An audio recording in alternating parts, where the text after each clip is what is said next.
হয় আচলতে আমাৰ প্ৰাণৰ শিল্পীজন আজি হেৰাই যোৱা বহুত দিনেই হ'ল, প্ৰায় 40-50 দিন হ'ল, কিন্তু আমি আজিলৈকে ন্যায় পোৱা নাই। গতিকে আমি ভাবিছো মানে ন্যায় যেতিয়ালৈকে নাপায় তেতিয়ালৈকে আমি এই সমাধি ক্ষেত্ৰলৈ সদায় আহিবলৈ চেষ্টা কৰিম, যিমান পাৰো সঘনাই আহিবলৈ চেষ্টা কৰিম আমি। আৰু আমাৰ কাৰণে এই 40-50টা দিন বহুত বেছি দিন হৈছে। আচলতে ন্যায়ালয়ৰ ওপৰত আমাৰ আস্থা আছে, ন্যায় ব্যৱস্থাৰ ওপৰত আমাৰ সম্পূৰ্ণ আস্থা আছে।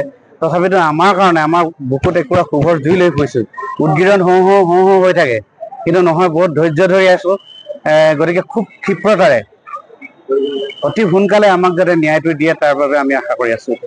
জয় জুবিন দা!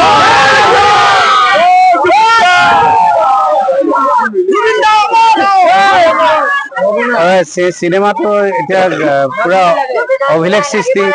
আমাৰ জীৱনত আমি কেতিয়াও পোৱা নাই 4:30 বজাৰ পৰা শ্ব' দিয়ে। গতিকে এতিয়াতো আমাৰ গোটেই জুবিন গাৰ্গ আচলতে আমাৰ পুণ্যাত্মা আছিলে এজন। আপোনালোকে ভাবি লওক, এজন পুণ্যাত্মা আমি বিভিন্ন ক্ষেত্ৰত পাইছো। তেখেত আচলতে আমাৰ নিচিনা সাধাৰণ মানুহ নহয়, তেখেত এজন পুণ্য আত্মা।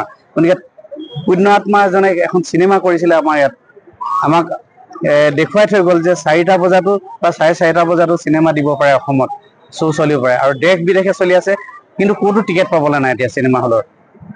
এইটো এটা অভিলেখ। গতিকে সেইকাৰণে আমি ভাবিছো, আমি অসমৰ ৰাইজে এজন পুণ্যাত্মাৰ সান্নিধ্য পাইছিলো। আমাৰ কথাটো বেলেগ, আমি গান চান ৰচিছিলো, আমি গমেই নাপালো তেওঁ যে এজন পুণ্যাত্মা আছিলে। আমাৰ সৌভাগ্য বুলি মই ভাবিছো। মই এটা প্ৰসংগ এইকণতে সুধো।